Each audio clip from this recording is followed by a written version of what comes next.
you guys have been talking about this idea of grace, and it has to be brought into the question. It has to be brought into, does anybody who's been baptized and expressed his belief, are they permanently exempt? Have they got their, card? So even, and Paul says we all fall short. We all, but the sacrifices covered our sin once and for all.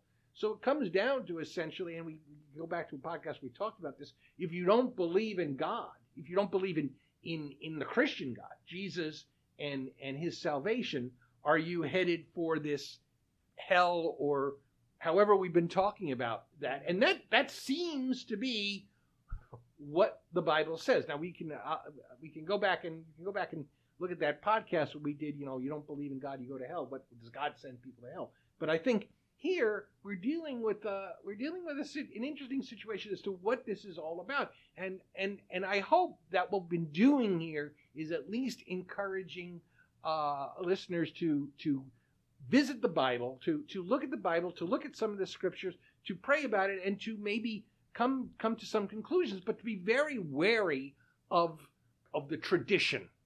Well, let's say the tradition of what hell is pictured to be, because that's simply drawn not only, you can actually say, oh, well, this is obviously drawn from the Bible, but a lot of this is drawn from tradition.